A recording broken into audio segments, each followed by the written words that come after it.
और जिन्होंने हमको जन्म दिया, माता पिता को प्रणाम। और जो डिएक्शन को भारत में लाए उसको भी सत्संग नमन। रत्ना मैम प्रोफेसर सर को और श्याम सर को बहुत धन्यवाद जो हमारे मागमा में लाए डिएक्शन को। और गोविंद सर और पुरेंद्र सर को भी बहुत बहुत धन्यवाद जो हमारे जिंदगी में लाए। और मेरा आज का टॉपिक है गेनोथेरेपी। तो चलिए जानते हैं गेनोथेरेपी के बारे में और गेनोडर्मा के बारे में। ये हमारे शरीर में कैसे काम करता है इनके बारे में। दो प्रकार से स्वस्थ पर दृष्टिकोण। अंतर। प्राकृतिक भोजन, पारंपरिक दवाइयाँ। प्राकृतिक भोजन दृष्टिकोण संपूर्ण। गेनोडर्मा हमारे संपूर्ण शरीर पर काम करते हैं और पारंपरिक दवाइयाँ खंड पर यानी किसी एक ही अंग पर। केंद्र बिंदु स्वस्थ। गेनोडर्मा स्वस्थ रखने का काम करते हैं, हमारे शरीर को स्वस्थ रखते हैं। और पारंपरिक दवाइयाँ रोग विशेष पर काम करते हैं। यदि गेनोडर्मा हमारे शरीर में बीमारी का रोकथाम करते हैं। और पारंपरिक दवाइयाँ इलाज उत्पाद यह पूरक है। और पारंपरिक दवाइयाँ औषधि जो सिर्फ वो दवाइयाँ हैं। औषधि मतलब दवाई और पूरा हमारे शरीर की कमी को पूरा करता है गेनोडर्मा। और ये औषधि यानी दवाई की तरह काम करता है। पारंपरिक दवाइयाँ गेनोडर्मा का लक्ष्य है कल्याण करना और पारंपरिक दवाइयों का लक्ष्य है सुधार करना।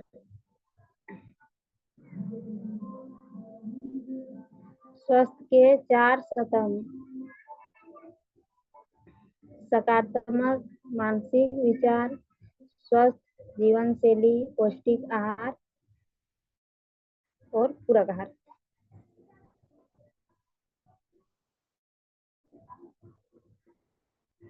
पूरक आहार में जैसे हमारा पूरे शरीर को आहार चाहिए, सर से लेके पांव तक। और एक अंग नहीं, पूरे शरीर को हम लोग को पूरक आहार चाहिए। और पूरक आहार और पौष्टिक आहार में जैसे हम लोग के खाने में प्रोटीन, विटामिन, मिनरल सब मिलना चाहिए, वो है पौष्टिक आहार। स्वस्थ जीवन शैली हम लोग का लाइफ स्टाइल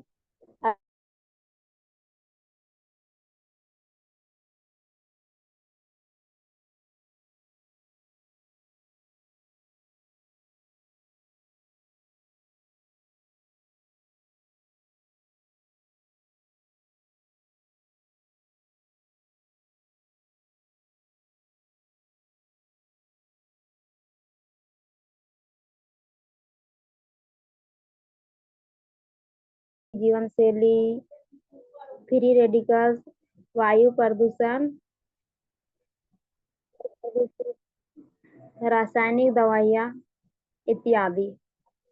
ये सब हमारे शरीर विष और असंतुलन की वजह से होते हैं। खाने की बुरी आदतें। अत्यधिक भोजन करना, हम लोग को अत्यधिक ज्यादा भोजन करना हमारे शरीर के लिए अच्छा नहीं है, विष और असंतुलन ही होता है। तो हम लोग को ज्यादा भोजन नहीं करना चाहिए।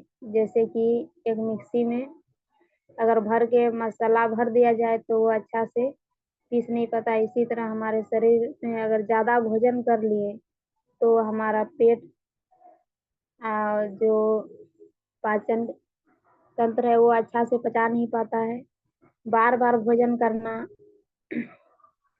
बार बार अगर भोजन करते हैं इसमें भी हमारे पाचन क्रिया अच्छे से पचा नहीं पाता है, क्योंकि पहले जो भोजन खाए उसको अभी पचाया नहीं और फिर दोबारा अगर खा ले तो वही होगा, विष और असंतुलन ही बनेगा।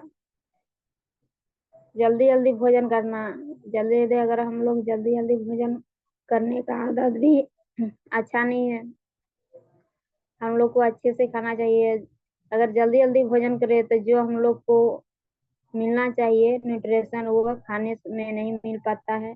अत्यधिक अम्लीय भोजन सेवन करना, ज्यादा तला भुना हुआ चीज खाना, ये सब हमारे शरीर के लिए अच्छा नहीं है। अगर ज्यादा तला भुना हुआ चीज खाएंगे तो विष और विष ही होगा। इसके जगह पे हम लोग को कम तला भुना हुआ चीज खाना और कच्चा चीज ज्यादा खाना चाहिए। अत्यधिक पका हुआ भोजन सेवन करना, ज्यादा पकाया हुआ भोजन भी सेवन नहीं करना चाहिए। अगर हम लोग भोजन को ज्यादा पका देते हैं तो उसमें जो न्यूट्रिशन रहता है वो खत्म हो जाता है, जो हम लोग को मिल नहीं पाता है, जो हम लोग को शरीर से चाहिए वह मिल नहीं पाता, बेकार हो जाता है। बहुत कम हरी साग सब्जी खाना, बहुत कम हरी साग सब्जी खाना, यानी कि हम लोग को ज्यादा हमारे शरीर में हरी साग सब्जी अगर खाएंगे तो हमारे शरीर के लिए ज्यादा अच्छा है। और कम खाए तो वही इस और असंतुलित ही होगा। शरीर एक उत्तम चिकित्सा, कहते हैं कि शरीर एक अच्छा डॉक्टर है। शरीर ही एक अच्छा डॉक्टर है। शरीर के विष से निपटने के लिए 3 रक्षा स्तर।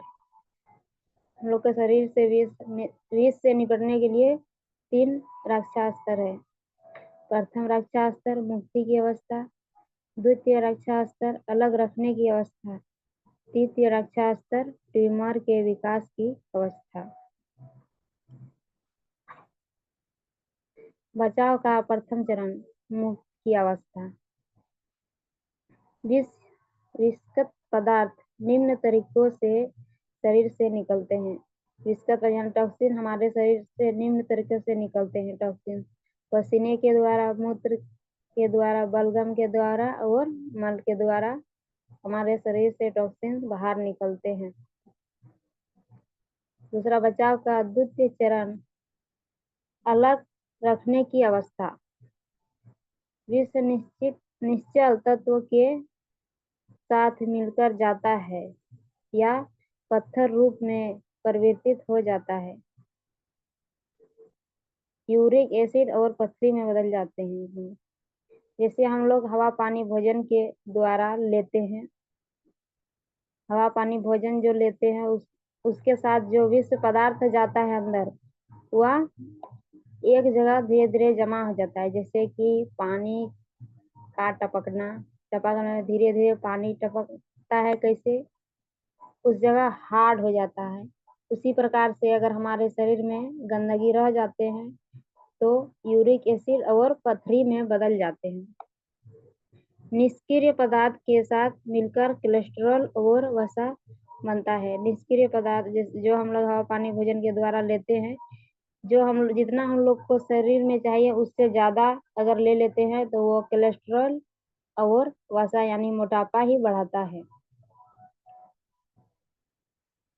बचाव का तृतीय चरण ट्यूमर के विकास में स्थित।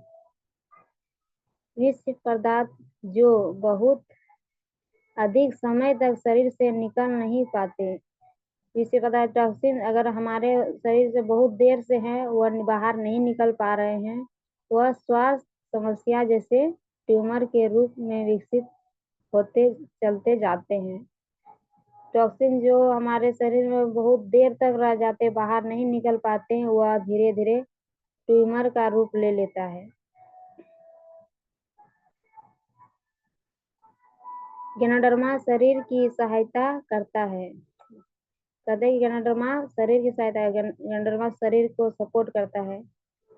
आरजी शरीर के निर्विषीकरण में सहायक है। आरजी हमारे शरीर से कचरे को बाहर निकाल ढूंढ ढूंढ के कचरे को बाहर निकालने का काम करता है। और जीएल संतुलित करता है और एक्टिव रहता है, फिर से शरीर को मरम्मत करता है और पुनः निर्माण करता है।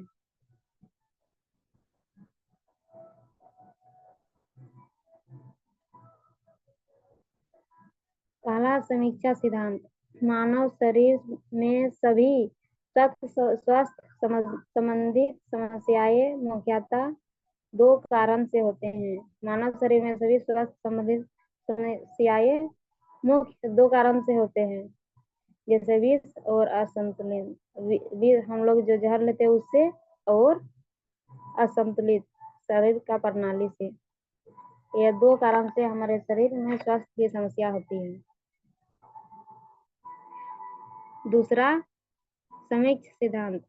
ज्ञानवर्मा शरीर की सहायता करता है, ज्ञानवर्मा शरीर को सपोर्ट करता है, और शरीर स्वयं अपनी स्वास्थ्य संबंधित समस्याओं की देखभाल करता है। और हमारा शरीर ज्ञानवर्मा तो शरीर को सपोर्ट करता है, इसी कारण से हमारा शरीर खुद ही स्वास्थ्य संबंधित समस्याओं की देखभाल करता है। प्रक्रिया शरीर द्वारा होता है, ज्ञानवर्मा द्वारा नहीं। प्रक्रिया हमारे शरीर ही करते हैं, ज्ञानवर्मा द्वारा नहीं होता। प्रायः देखा गया है कि ज्ञानवर्मा मानव शरीर पर सचेत व अचेत मुद्रा में कार्य करती है। ज्ञानवर्मा हमारे शरीर में सचेत रहते फिर भी कार्य करती है, अचेत यानी कि होश में रहते फिर भी और बेहोश में रहते हैं, उस मुद्रा में भी ज्ञानवर्मा हमारे शरीर में काम करते हैं।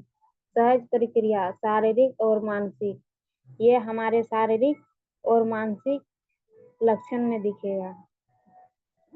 ज्ञानवर्मा कैसे कार्य करता है, शारीरिक और मानसिक लक्षण में दिखता है।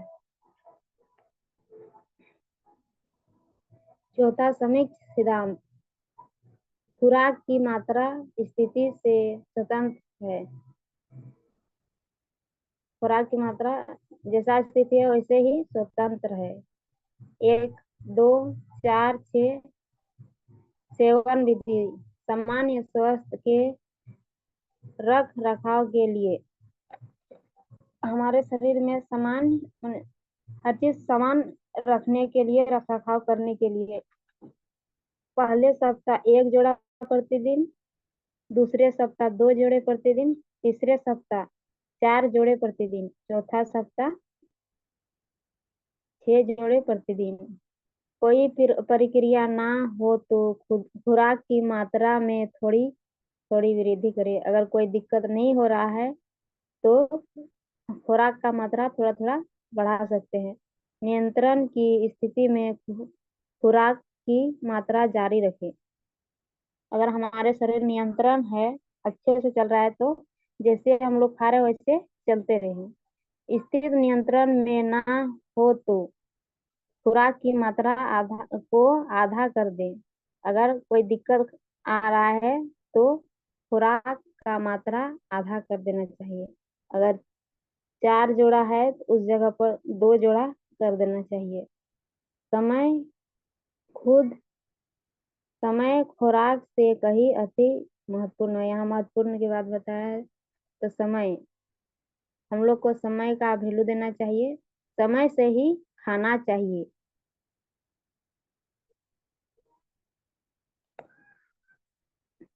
हम आम्ल बानम क्षारीय। मानव शरीर में क्षारीय भोजन व अम्लीय भोजन की आवश्यकता 4:1 के अनुपात में होनी चाहिए। हमारे मानव शरीर में हम लोग को क्षारीय भोजन 4 भाग में 1 भाग अम्लीय भोजन और 3 भाग क्षारीय भोजन चाहिए। अत्यधिक खान पान की आदतें।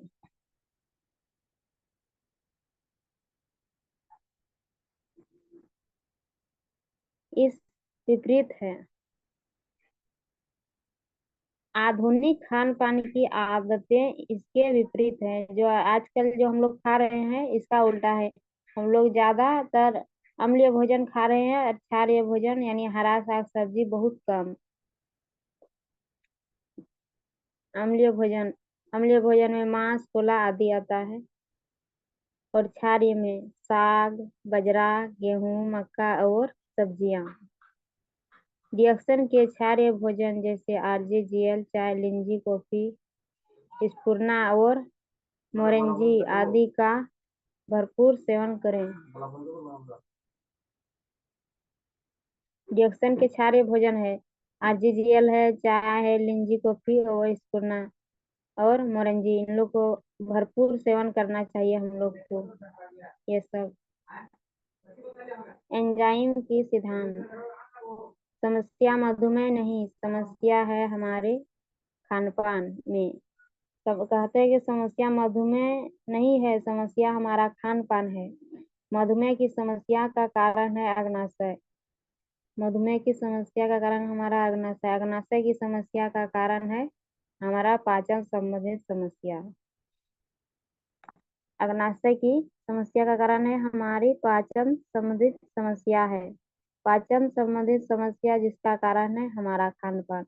गलत खान पान है तो वो अच्छा से हम लोग का पचता भी नहीं है। अगर गलत खाते, ज्यादा तला भुना हुआ खाते हैं तो खान पान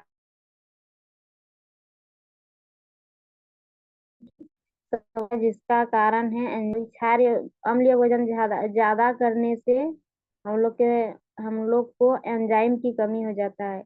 इसीलिए हम लोग को क्षारीय भोजन करना चाहिए। आरजीजीएल, स्पूर्ना, मोरेंजी व कोडिपाइन आदि का सेवन करें। रिएक्शन में आरजीजीएल, स्पूर्ना, मोरेंजी और कोडिपाइन का हम लोग को सेवन करना चाहिए। हरित सिद्धांत। लाल रक्त उत्पाद का क्रम। जब लाल रक्त कोशिकाएं निर्जीव हो जाती है जब लाल रक्त कोशिकाएं निर्जीव हो जाती है तब इन्हें तिल्ली में पृथक्करण के लिए अग्रेषित किया जाता है। जब लाल रक्त कोशिकाएं निर्जीव हो जाती है तब इसे तिल्ली में पृथक्करण के लिए अग्रेषित किया जाता है। इसके बाद यह लीवर के माध्यम से पुनः परिकरण पृथक्करण के लिए अग्रेषित की जाती है। इसके बाद इसे लीवर के माध्यम से पुनः पृथक्करण के लिए अग्रेषित किया जाता है। तत्पश्चात यह गुर्दे में प्रवेश करती है और हार्मोन्स बनाते हैं। अस्थि मज्जा के द्वारा हीमोग्लोबिन बनाते हैं जो आगे जाकर पुनः निर्मित लाल रुधिर कोशिकाएं बनाती हैं। स्पूर्ना। स्पूर्ना का सेवन हम लोग को करना चाहिए। ऐसे भी स्पूर्ना ब्लड बैंक है जो हम लोग को पोषण प्रदान करते हैं, खून बनाते हैं और बहुत सारा फायदा देते हैं। जो आपके पेट के लिए अच्छा है वो आपके चेहरे के लिए भी अच्छा है। कहता है कि जो हमारे पेट के लिए अच्छा है वो हमारे चेहरे के लिए भी अच्छा है। जैसे कि हल्दी।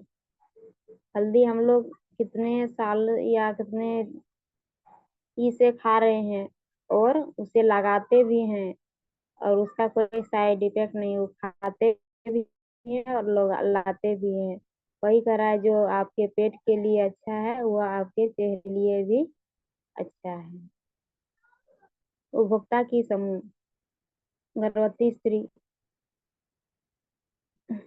सबसे पहले हम लोग को गर्भवती स्त्री को देना चाहिए। अगर वह गर्भवती स्त्री को देते हैं तो माँ भी स्वस्थ और बच्चा भी स्वस्थ होता है।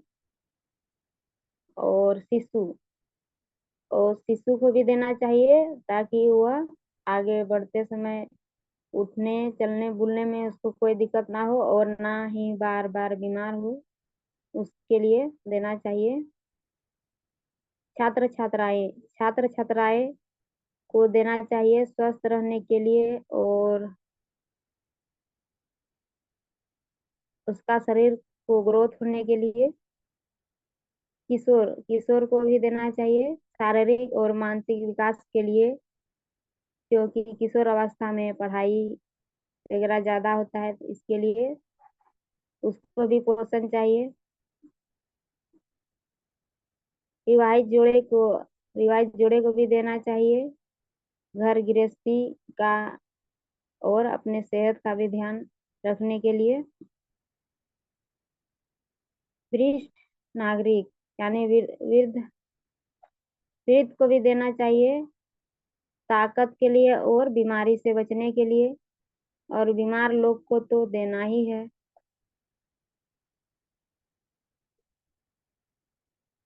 आप निम्नलिखित वेबसाइट पर भी जानकारी प्राप्त कर सकते हैं। नौनी के बारे में, स्पूर्ना के बारे में और मशरूम के बारे में।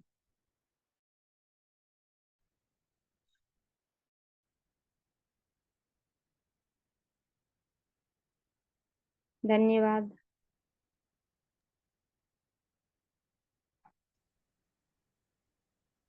Okay, thank you ma'am. आपने इतने कम समय में, मेरी आवाज आ रही है? जी आपने सर। बहुत ही कम समय में